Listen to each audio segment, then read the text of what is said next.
특별히 오늘은 그동안 계속해서 사도행전을 강해했었는데 그 사도행전을 강해를 잠깐 멈추고 오늘은 특별히 우리가 너무나 잘 아는 말씀 요한복음 4장 23절 24절을 중심으로 하나님이 기다리시는 예배, 하나님이 기뻐하시는 예배, 그 예배에 관해서 우리가 함께 좀 나누기를 소망합니다.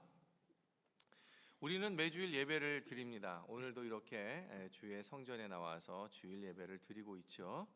그래서 우리는 이 예배를 드리면서 이 예배에 대한 많은 경험들을 가지고 있어요. 하나님께 찬양하고 기도하고 말씀을 듣고 또 예물을 드립니다. 그리고 광고를 하고 마지막에 우리가 함께 일어서서 620장 찬송하고요. 그 다음에 이제 저희 축도함으로 거의 예배가 끝났다라고 생각을 하죠. 또한 우리는 일주일 동안에 오늘 우리 김소희 자매님이 굉장히 기도할 때 참 제가 감동이 됐어요. 그래서 그 기도를 통해서 정말 간구하는 소원들이 정말 우리 마음과 같이 또 하나님 기뻐하시는 소원이 되어서 좀 그 간구가 좀 이루어지기를 소망하는데 말씀한 것처럼 그 기도 속에 우리가 일주일 동안 삶을 살면서 그리고 지치고 힘들었던 그런 경험들을 가지고 우리가 교회에 옵니다. 하나님을 만나고 좋아하는 성도들을 만나고 함께 삶을 나눌 수 있는 곳이기에 힘들지만 오는 곳이죠. 그것이 교회입니다. 그래서 서로 하나님의 말씀을 통해서 그리고 서로의 섬김과 사랑과 교제를 통해서 서로 위로하고 격려하고, 그래서 우리는 교회에 와서 하나님 함께 예배를 하나님 앞에 드리지요. 그러나 또 어떤 면에서는 친하게 지내는 분들이 교회에 있기 때문에 그래서 그 친함을 누리기 위해서 교회에 오시는 분들도 있지요. 어떠한 이유든지 간에 우리 각자 나름대로의 각자의 교회에 오는 이유들을 가지고 있습니다. 때때로 우리는 예배를 통해서 하나님의 뜻을 발견하기도 하고요, 하나님의 음성을 듣기도 합니다. 그렇지만 어떤 면에서 보면 안타까운 일이긴 하지만은 습관과 같고 형식적인 예배를 드리는 것 같아요. 우리의 마음과는 상관없이 우리의 마음은 정말 하나님 앞에 열정적으로 정성과 뜻을 다해서 드리고 싶은데 어쩔 때는 그게 잘 안 된단 말이죠. 그게 우리의 현실인 것 같습니다. 주일에 교회에 와서 우리가 예배를 드릴 때 우리가 좀 습관적인 예배가 아니라 그리고 형식적이거나 우리의 마음과 관계없이 드리는 그런 예배가 아니라 정말 하나님이 우리의 예배를 기다리시는 예배가 될 수 있게 하는 것, 그것이 참 우리의 기쁨이고 소망이라고 생각됩니다. 그럼 우리가 어떻게 이렇게 예배를 하나님 앞에 드릴 수 있을까? 하나님 앞에 기뻐하는 예배를 드릴 수 있을까? 좀 돌아보기를 원하는 것입니다. 성경에서는요, 예배에 대해서 참 많이 설명하고 있습니다. 근데 우리가 1대1을 통해서 같이 훈련을 받았던 분들은 예배라는 그 챕터를 통해서 이야기할 때 예배는 하나님과의 사귐이다, 만남이다, 이렇게 표현하고 있었죠. 그래서 예배는 분명히 하나님과의 만남입니다. 근데 만남이라는 것은 그냥 혼자만 만날 수는 없잖아요. 그렇죠? 혼자만 만날 수 없죠. 혼자만 막 좋다고 막 표현하고 막 이렇게 돌아다니고 막 찬양하고 막 말하고 기도하고 막 한다 그러면 지나가던 주변의 사람들이 어떻게 볼까요? 좀 이상하다 생각하겠죠? 그렇죠? 그래서 예배는 사실은 만남이고 상호작용입니다.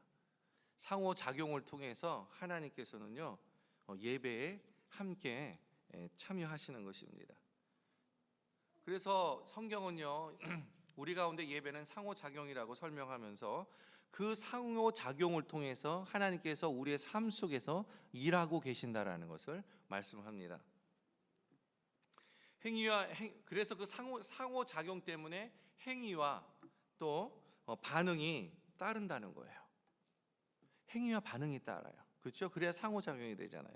우리가 하나님 앞에 하나님, 제가 주님 말씀 들으면서 하나님 참 사랑합니다. 내 주님 말씀 제가 믿습니다. 그래서 고민하면 그렇게 같이 마음을 다하면서 우리가 동의하지요. 그러면서 아멘 하지요. 그럼 또 하나님께서는 그래, 그럼 내가 너가 믿는 그 고백의 말대로 내가 그렇게 너의 삶을 인도해 줄게. 그리고 또 하나님 기뻐하면서 그렇게 반응하시잖아요. 이렇듯이 어떠한 이 상호작용을 통해서 우리의 고백과 행위와 믿음의 그러한 모습들이 우리 안에 드러난다는 거, 이것이 예배라는 것이에요. 그런데 만약에 이 믿음의 행위와 고백이 없다면, 반응이 없다면 그것은 하나님 보시기에 사실 아무런 쓸모가 없는 거죠. 아브라함의 믿음은요, 그가 하나님께 대한 반응으로 행한 행동에 의해서 하나님께서는요 그를 의롭다라고 표현합니다. 특별히 오늘 말씀을 보면요, 야고보서 2장 22절에 이 아브라함의 이 믿음에 대해서, 그 예배에 대해서 이렇게 표현하고 있어요. 우리 함께 읽도록 하겠습니다. 읽습니다. 믿음이 그의 행함과 함께 일하고 행함으로 믿음이 온전하게 되었느니라. 예, 아브라함은 그 자신의 믿음뿐만 아니라 그 믿음을 통해서 행위를 함으로 인해서 그 믿음이 온전하게 되었다라고 그렇게 표현하고 있는 것입니다. 만약에 우리들도 마찬가지로 아브라함처럼 하나님, 우리가 이삭을 제단에 바칠 준비가 다 되어 있습니다, 우리의 믿음이 이렇습니다 라고 하나님 앞에 믿음의 선포를 하고 정작 이삭을 바치지 않는다면, 그러면 그 믿음은 사실은 반쪽짜리 믿음이 되겠죠. 그리고 반쪽짜리 예배가 되겠죠.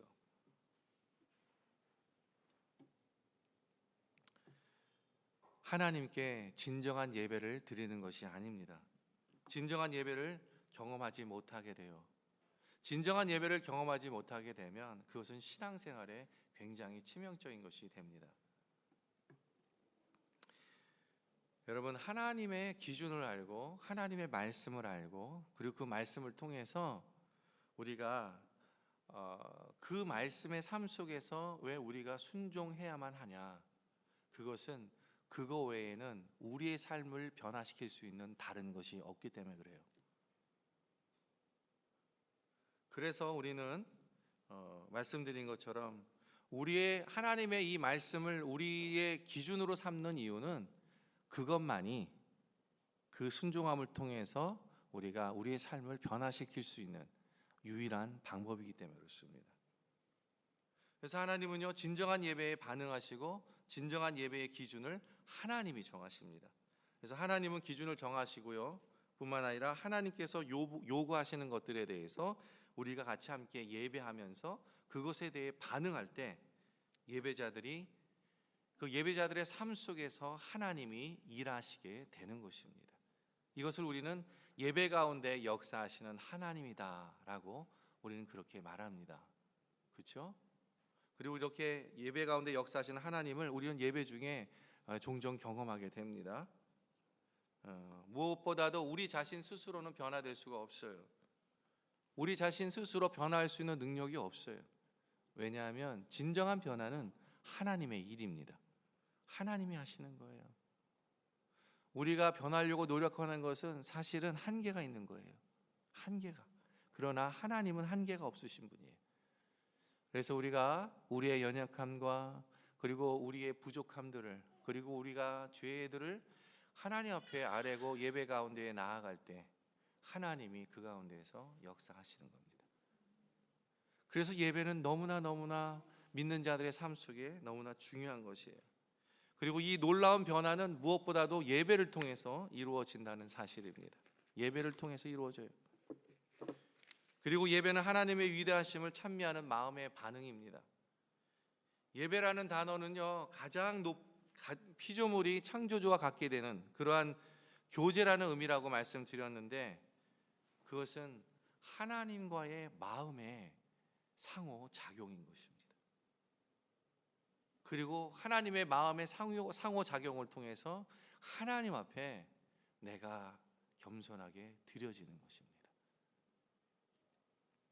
어떻게 이러한 예배를 우리가 경험하고 이러한 예배에 나아갈 것인가? 무언가 준비를 해야겠죠? 예배 전에 무언가 준비가 돼야겠죠.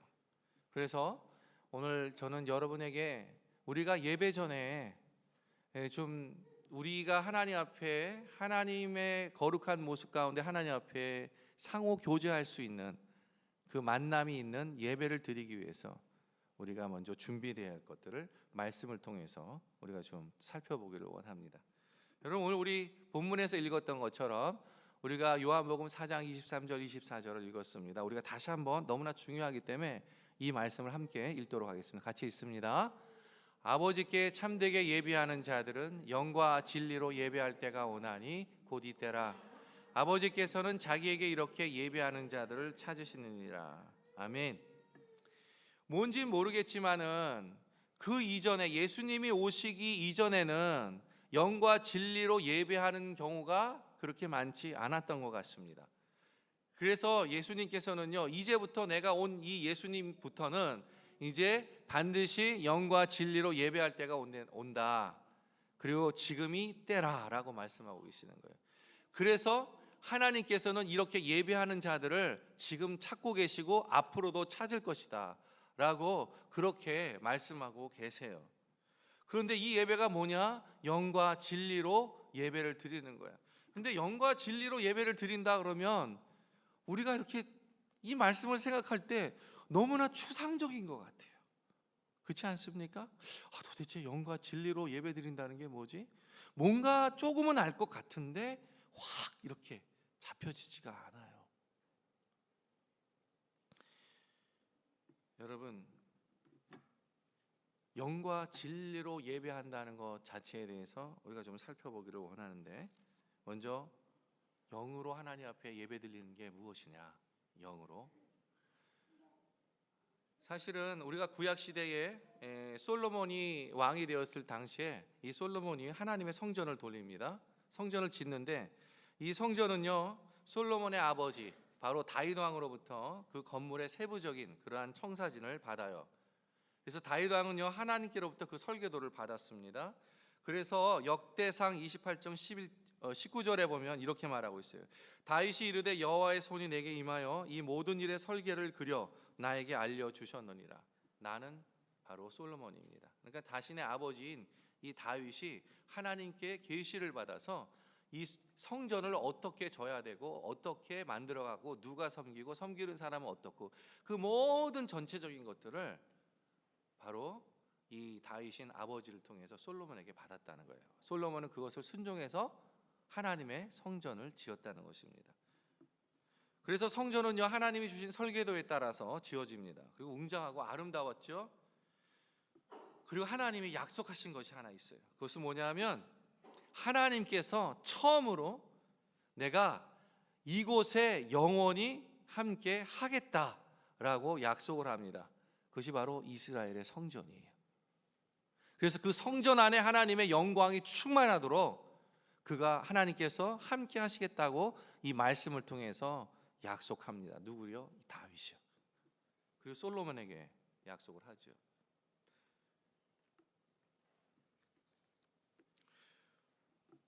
그런데 오늘날 예수님이 오신 이후로 예수님은 이 수가라는 동네에서 사마리아 여인을 만나서요, 정말 엄청나고 놀라운 그러한 일들을 말씀하십니다. 아버지께 참되게 예배하는 자들은 영과 진리로 예배할 때가 오나니 곧 이때라. 예수님은 이 말씀을 통해서요, 영으로 드리는 예배가 우리 내면의 존재와 그리고 인간의 영에 대한 직접적인 언급을 하셨다는 사실이에요.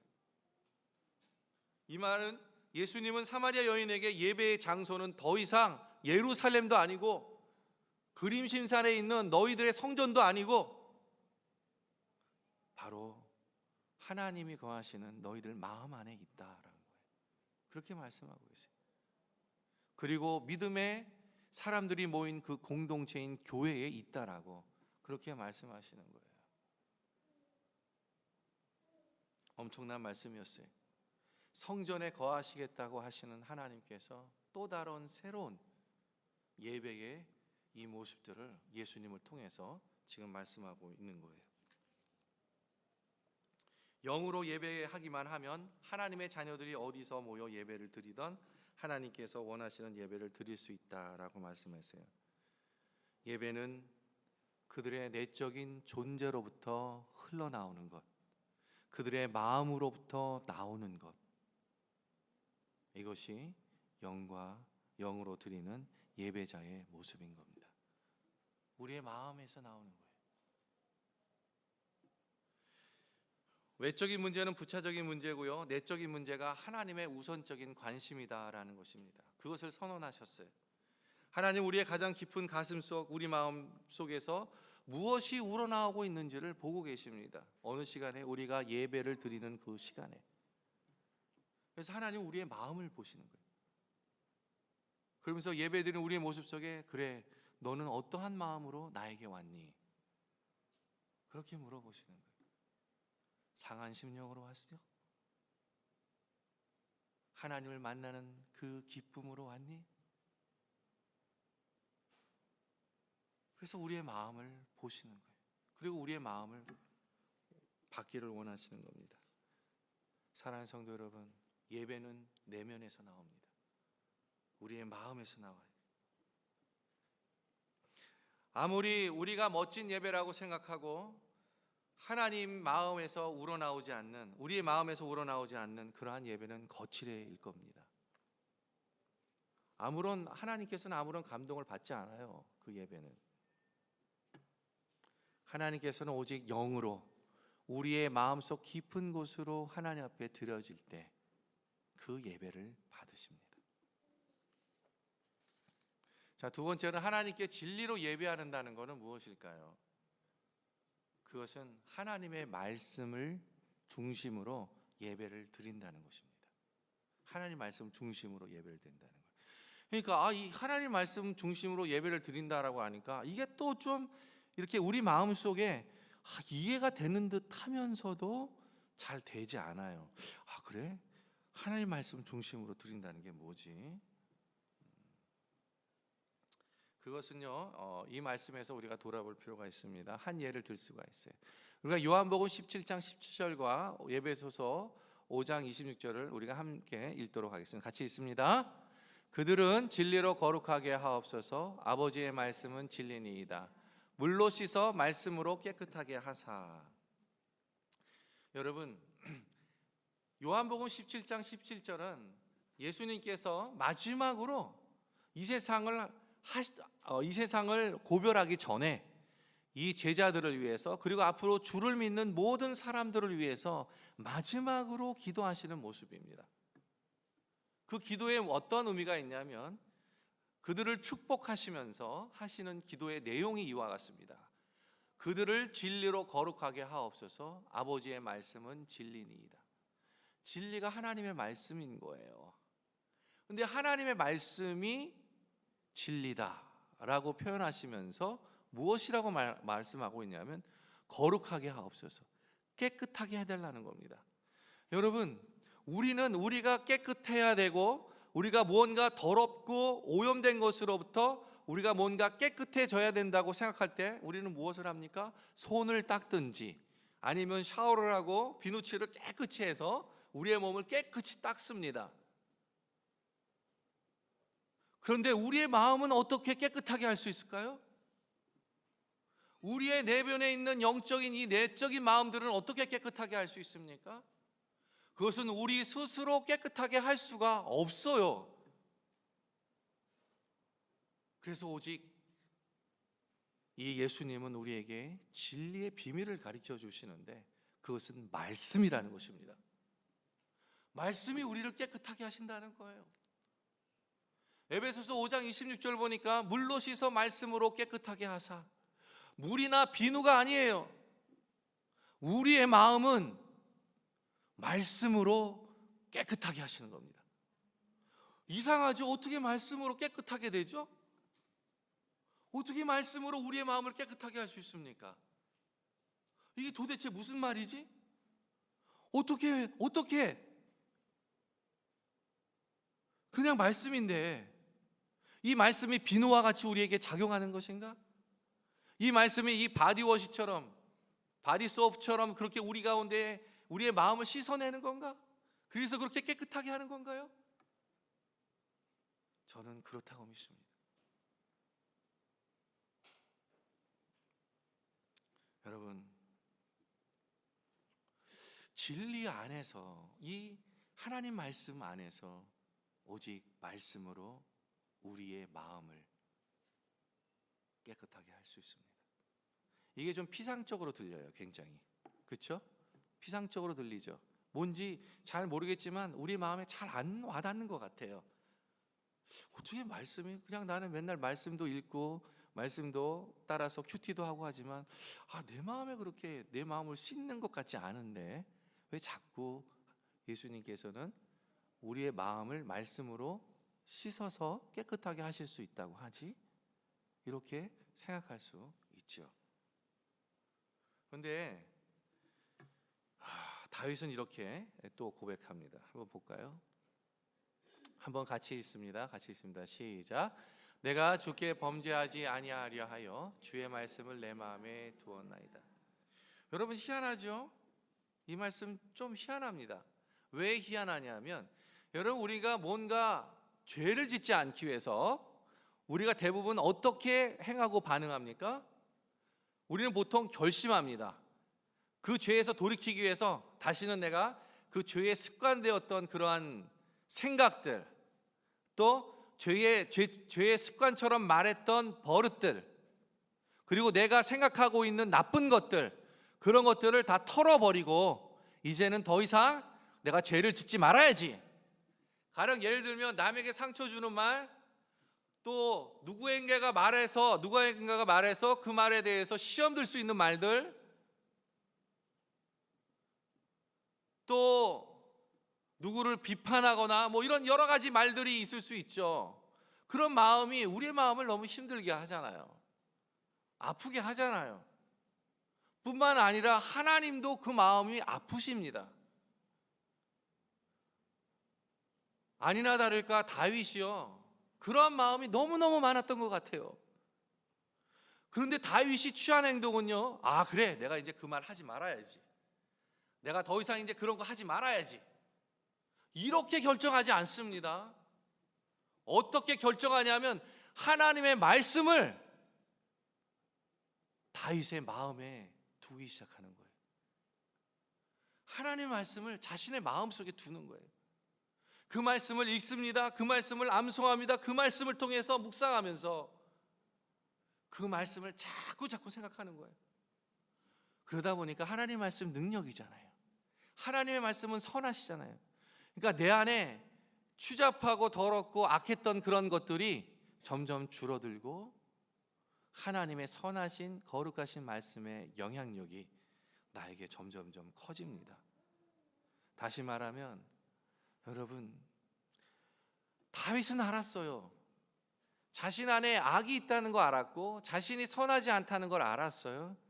그래서 그것을 이길 수 있는 방법은 선하신 능력을 가진 하나님의 말씀을 내 안에서 더 크게 만드는 것, 그것만이 범죄하지 않는 삶을 살 수 있다는 것을 다윗은 발견합니다. 그리고선 계속해서 하나님 말씀을 내 안에 둬요. 다윗이 계속해서 둬요. 계속해서. 그래서 결국은 하나님께서 다윗을 향해서 그렇게 말씀하잖아요. 이는 내 마음에 합한 자다. 여러분, 이 세상에 존재하는 사람 중에서 아직까지 하나님께서 공개적으로 이 사람은 내 마음에 합한 자라고 말씀하신 분이 다윗 외에 한 사람도 없어요. 오직 다윗만이 그랬습니다. 무엇 해서요? 주의 말씀을 자신의 마음에 두었기 때문에 그렇습니다.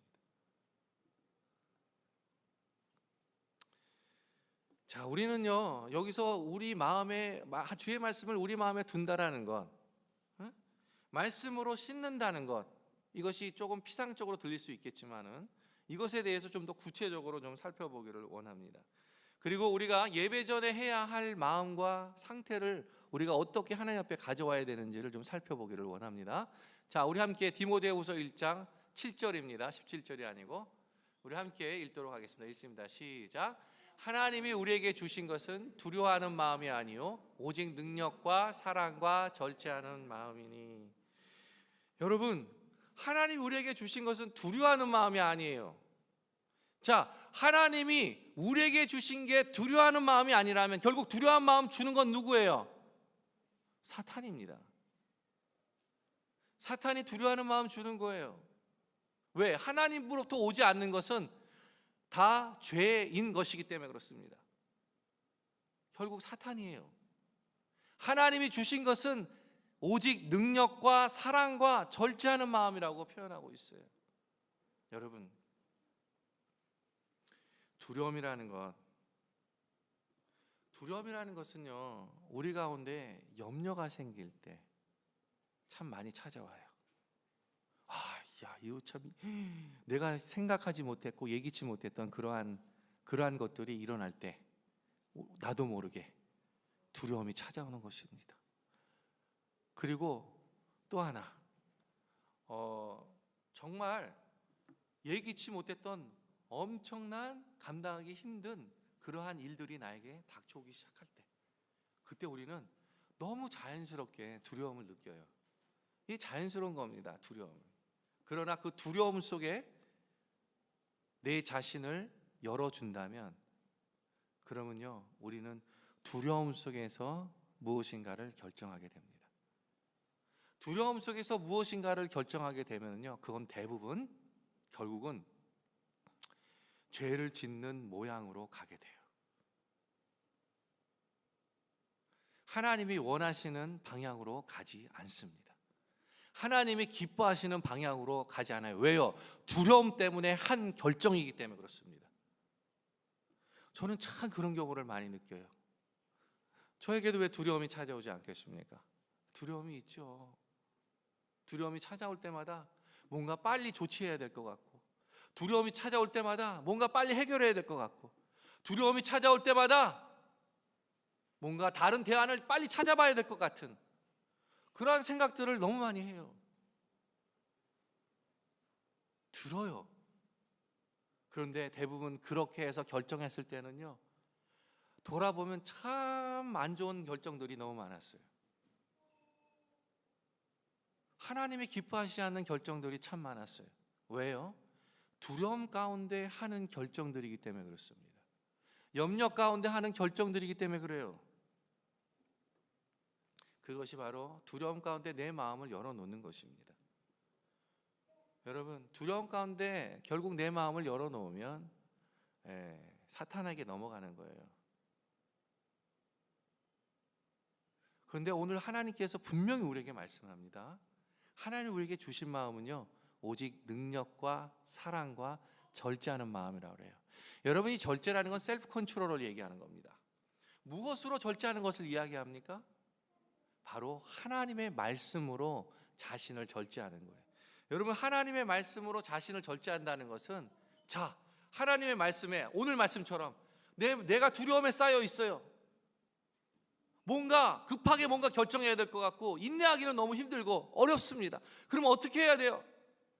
뭔가 빨리 결정해야 됩니까? 아니요. 조치해야 됩니까? 아니요. 아니지. 그렇지. 하나님이 우리에게 주신 마음은 두려워하는 마음이 아니라 오직 능력과 사랑과 절제하는 마음. 그래, 내가 하나님의 말씀을 통해서 내가 이것을 다시 한번 절제해야지. 하나님 나에게 능력을 주실 거야. 하나님 나에게 사랑을 주실 거야. 내가 감당할 수 있는, 절제할 수 있는 힘을 주실 거야 하면서 이 말씀을 내 마음에 두는 겁니다. 그래서 섣부르고 아직 덜 익은 결정들을 하는 게 아니에요. 그런 말을 내뱉는 것이 아닙니다. 이것이 말씀으로 씻는 거예요. 이것이 내 마음 안에서 말씀으로 내가 절제하는 것입니다. 그리고 하나님께서 반드시 능력과 사랑을 주실 것을 믿는 거예요. 그것이 말씀을 믿는 겁니다. 그것이 말씀으로 나 자신을 씻는 거예요.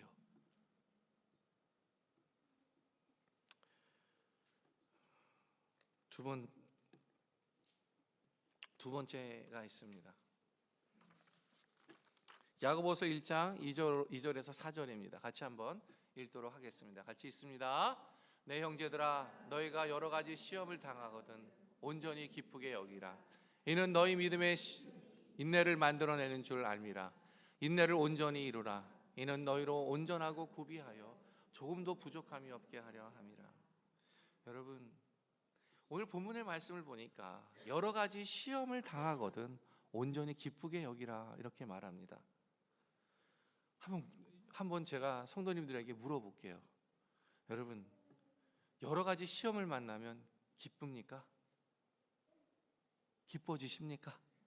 여러 가지 시험이 내 안에 막 돌아오는데 막 하하 웃으면서 와, 나 진짜 너무 기쁘다. 너무 기뻐. 너무 좋아. 시험아, 다 나에게로 와라. 우와, 너무 좋다. 이런 분 없으시리라 믿습니다.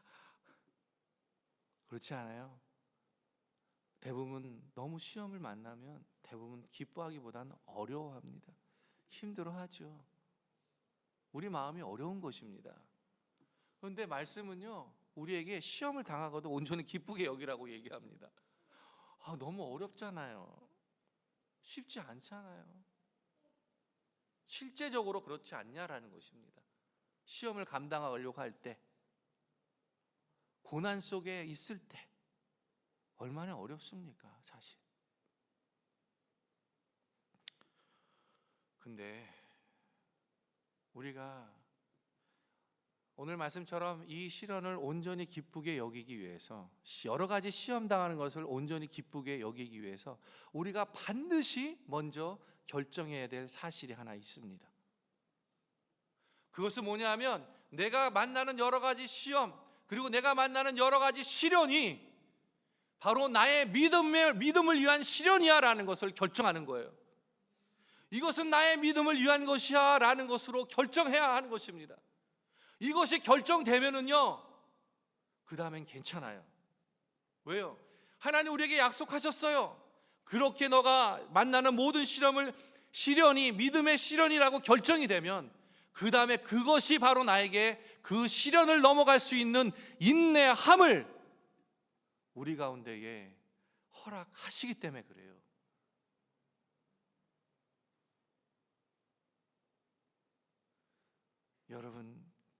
여러분이 만나는 모든 시험과 어려움들, 시련들, 그것이 나를 위한 믿음의 시련이라고 결정하셨습니까? 아멘 안 하시네요. 믿음의 시련이라고 결정하셨습니까? 그러면 괜찮아요. 그러면 하나님께서 인내를 만들어 주십니다. 그 믿음의 시련이 인내를 만들어 냅니다. 그리고 인내를 온전히 이룰 수 있는 힘이 있어요. 물론 완벽하게 100% 인내를 온전히 이루면 좋겠지만 사실 그러지도 못하죠. 인내를 이루다가 몇 번 넘어져요. 그러다가 다시 또 인내합니다. 그러다가 또 넘어져요. 괜찮아요. 그러나 궁극적으로 우리는 압니다. 그 인내함으로 온전히 이루는 그 은혜가 반드시 있다는 거예요. 그리고 또 우리는 알아요. 끝을 알아요.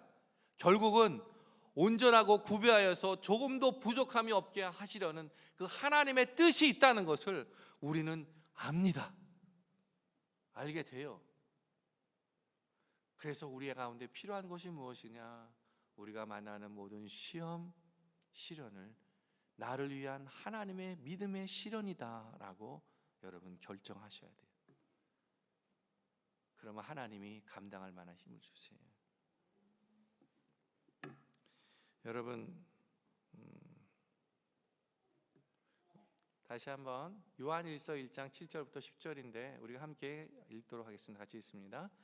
그가 빛 가운데 계신 것 같이 우리도 빛 가운데 행하면 우리가 서로 사귐이 있고 그 아들 예수의 피가 우리를 모든 죄에서 깨끗하게 하실 것이요 우리가 저가 없다고 말하면 스스로 속이고 또 진리가 우리 속에 있지 아니할 것이요 만일 우리가 우리 죄를 자백하면 그는 미쁘시고 의로우사 우리 죄를 사하시며 우리를 모든 불의에서 깨끗하게 하실 것이요 만일 우리가 범죄하지 아니하였다 하면 하나님을 거짓말하는 이로 만드는 것이니라.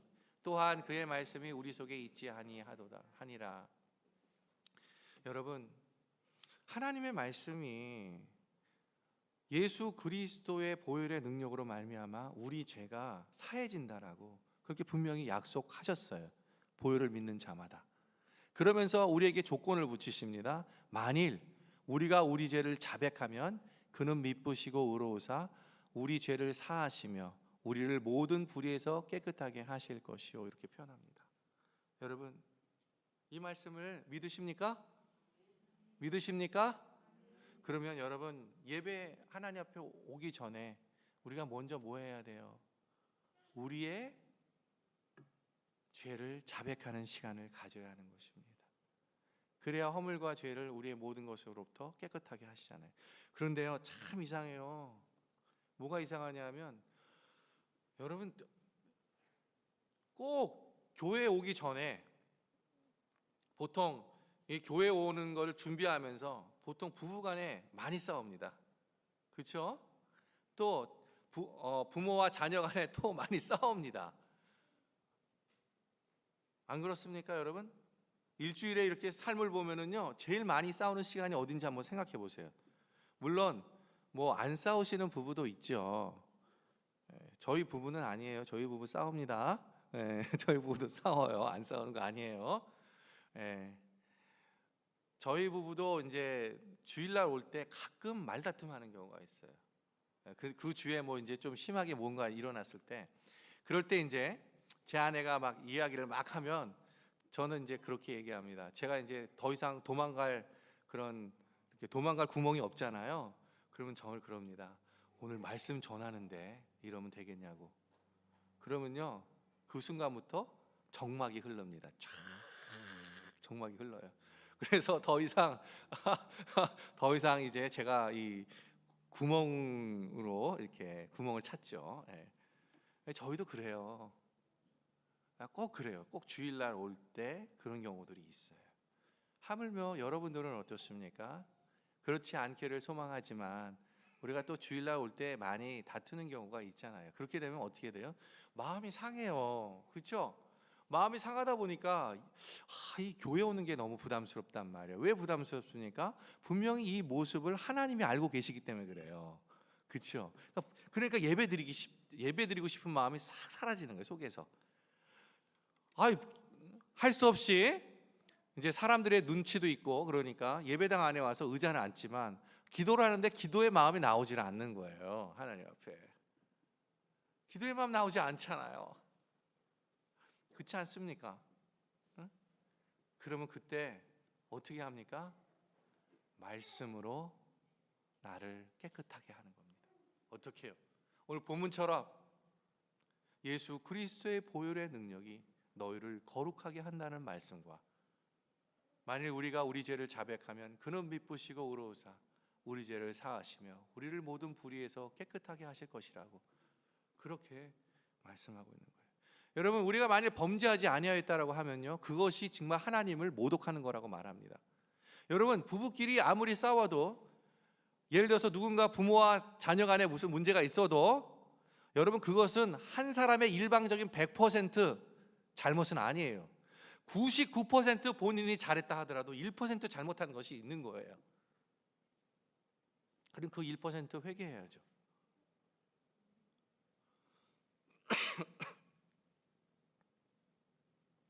그래서 자신의 죄를 주님 앞에 저 말씀으로 회개하는 겁니다. 앉아서 마음으로 회개하는 거예요. 하나님, 오늘 제 아내와 제 남편과 또 내 아들과 내 딸과 그리고 또 주중에 어떤 사람과 안 좋았던 나의 모습이 있었습니다. 하나님, 모습을 봤을 때 하나님 기뻐하시지 않은 모습이라 제가 참 부끄럽습니다. 하나님, 그렇지만 하나님 말씀으로 나를 깨끗하게 해주신다고 하셨는데 하나님 말씀대로 내가 주님 앞에 자백합니다. 모든 불의에서 나를 깨끗하게 하여 주옵소서. 그리고 하나님만 바라보고 하나님 앞에 예배드리게 하여 주십시오. 그렇게 하는 것입니다. 여러분, 창세기 22장에 처음으로 예배를 드리는 그런 단어가 나옵니다. 그 단어가 뭐냐면 샤차. 샤차라는 그러한 히브리 단어입니다. 이 단어는요, 내적인 마음과 그렇게 내적인 마음과 행동과 태도에 대해서 연결되어 있는 단어예요. 그래서 이 샤차라는 단어가 나오는 그러한 하나님의 말씀을 우리가 좀 살펴보기로 원합니다. 왜냐하면 이 샤차라는 이 예배의 행동을 통해서 이 성도들이 어떻게 반응을 했는지 우리가 좀 보기를 원합니다. 자, 여러분 같이 한번 읽도록 하겠습니다. 같이 샤차의 예입니다. 자, 출애굽기 4장 29절 31절의 말씀인데, 절하면 경배하였습니다. 절하며 경배하였습니다. 이런 뜻이고요. 역대상 29장 10절부터 20절에 나오는데 20절을 중심으로 봤을 때, 회중이 그의 조상들이 하나님의 여호와를 송축하고 머리를 숙여 여호와와 왕에게 절하였습니다. 여기 보면요, 하나님께 절하며 경배하는 모습이 나오고요, 이 샤차 예배라는 단어, 예배 가운데 있을 때 그들의 모습 속에는 또 하나님을 송축하고 머리를 숙여 여호와께 그리고 왕에게 절하였습니다. 그리고 이것은 느헤미야가 하나님의 말씀을 읽을 때 그들의 이스라엘 백성들이 반응한 것이 어떻게 반응하냐면, 모든 백성이 손을 들고 아멘 아멘 하고 응답하고 몸을 굽혀 얼굴을 땅에 대고 여호와께 경배하였습니다. 전부 다 하나님의 말씀이 들려지는데 다 같이 아멘 아멘 하는 거예요. 그리고 응답하면서 몸을 굽히고 하나님 앞에 절하는 거예요. 그리고 얼굴을 땅에 대고 하나님 앞에 영광을 올리는 그 경배를 하였다는 것입니다. 뿐만 아니라 예배의 많은 형태들이 기록되고 있는 것이 시편입니다. 시편에는 지금 어떻게 얘기하고 있냐면 이렇게 표현해요. 95편에 오라 우리가 굽혀 경배하며 우리를 지으신 여호와 앞에 무릎을 꿇자. 이게 샤차라는 단어가 갖고 있는 예배의 마음의 태도와 형태와 모습을 그려놓은 것입니다. 여러분, 저는 이 모습을 보면서 우리 성도님들이 예배 중에 이러한 모습들로 하나님 앞에 반응했으면 좋겠어요.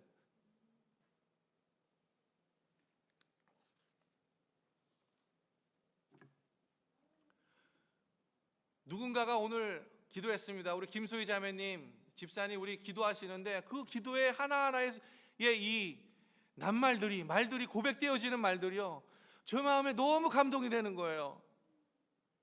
어쩌면 저렇게 기도하지? 어떻게 저렇게 표현할 수 있지? 그래, 맞아. 정말 집사님 일주일 동안 지내면서 얼마나 저 기도를 준비했을까라는 마음이 들기 시작하는데요, 너무 감동이 되더라고요. 그래서 그 기도 소리에 하나님 그렇습니다, 아멘 아멘 이렇게 하는 거예요. 우리 이용관 전도사님 이 찬양 인도하시는데 얼마나 그 찬양의 영감이 좋습니까? 그 찬양 하나하나의 곡조가 우리의 삶을 고백하는 것이고 하나님이 어떤 분이신지를 고백하는 거 아닙니까? 그 고백하는 것 통해서 정말 내가 주님 위에 살겠습니다라고 함께 고백하는 것, 손을 들기도 하고요, 아멘 하며 같이 나가기도 하고요. 이것이 샤차, 구약에서 처음 창세기 22장에서 말하는 예배의 모습인 것입니다. 또한 저는 말씀을 들어요. 말씀을 여러분에게 들립니다. 일주일 전에도 벌써 이 말씀을 준비하면서 마음속에 우리 한 사람 한 사람의 이 성도들을 떠올립니다. 그리고 말씀 준비하는 거예요. 여러분의 또 말씀을 선포하면 저는 그것으로 하나님 앞에 기뻐요. 그러나 여러분, 저도 사람인지라 여러분의 격려가 필요하고 그리고 여러분의 믿음의 고백이 필요해요. 여러분, 말씀을 들을 때요, 오늘 본문에서처럼 이스라엘 백성처럼 아멘 아멘 했으면 참 좋겠어요. 그리고 하나님 앞에 영광을 올려드렸으면 좋겠어요.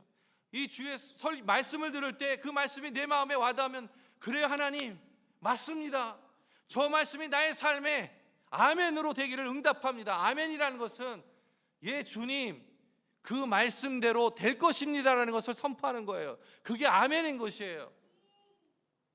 아멘 그러잖아요. 지금 이완이가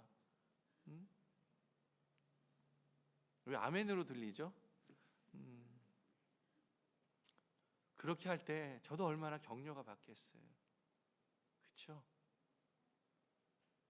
말씀을 통해서 서로 정말 우리 마음을 열어놓고 말씀에 반응하는 우리들이 되었으면 좋겠습니다. 그럼 뭐가 되냐면요, 하나님이 그 열린 마음에 성령의 운행하심을 허락하십니다. 성령의 충만하심을 허락하기 시작해요. 그러면요, 내 마음이 바뀌어가요. 그리고 전에 누릴 수 없었던 성령에 의한 하나님의 역사하심을 경험합니다. 여러분, 하나님의 말씀을 들었던 이스라엘 백성이요, 아멘 아멘 하고 응답하고 몸을 굽혀 얼굴을 땅에 댑니다. 그랬더니요, 어떻게 역사가 일어나면 하나님의 성령이 그 무리에 충만하게 임합니다. 난리가 났어요. 역사적으로 이 회개의 역사, 회개의 부흥의 운동이 바로 이때부터 일어나기 시작합니다. 놀랍습니다. 왜 이렇게 해야 하냐? 왜 이렇게 해야 합니까? 왜 우리는 예배를 이렇게 드려야 합니까? 왜냐하면 이렇게 집단적인 예배 가운데에 하나님께서 역사하시는 경우가 성경에 많이 기록되어 있기 때문에 그래요. 성령 하나님이 이 예배라는 이 매체를 통해서 이 집단적으로 드리는 많은 사람들의 예배를 받으시고 성령의 충만함과 함께 성령의 역사를 일으켜 왔다는 사실입니다. 그래서 우리는 예배를 그렇게 드려야 돼요. 하나님의 백성들이 예배 중에 하나님께 돌아갈 때 하나님은 그 마음으로부터 보여주시고자 하는 것, 그 마음이 어떻고 하나님의 이 하나님이 주고 싶어하고 소망하는 게 뭔지를 그 열려져 있는 마음들을 통해서 흘러 보내주신다는 거예요. 그래서 말씀은 이렇게 말해요. 주 여호와의 말씀이니라. 이스라엘 족속아, 내가 너희 각 사람의 행한 대로 심판할지라. 너희는 돌이켜 회개하고 모든 죄에서 떠날지어다. 그리한즉 그것이 너희에게 죄악의 걸림돌이 되지 아니하리라. 너희는 너희가 범한 모든 죄악을 버리고 마음과 영을 새롭게 할지어다. 이스라엘 족속아, 너희가 어찌하여 죽고자 하느냐. 주 여호와의 말씀이니라. 하나님은요, 예배 가운데에 돌이켜 회개하기를 소망하십니다. 그렇게 하지 않으면 죽음이래요.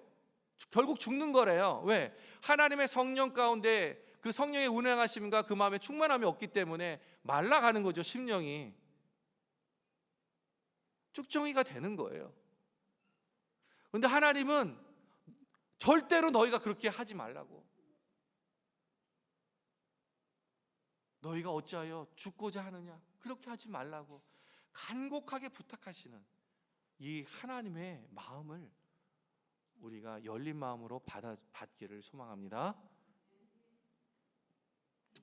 하나님의 백성이 진정한 예배로 돌이킬 때에 하나님은 하나님을 온전히 만나고 그리고 하나님의 음성을 듣습니다. 그리고 진정한 생명을 얻게 되고요, 삶의 소망, 그리고 특별히 어려움을 감당할 만한 능력, 하나님의 백성이 갖고 있는 문제들을 바로 잡아주시는 역사가 바로 이러한 예배를 드릴 때 일어난다는 사실이에요. 그래서 우리가 계속해서 하나님 앞에 나아갈 때 이러한 예배의 태도를 가지고 나아가야 됩니다. 한 가지 제안합니다.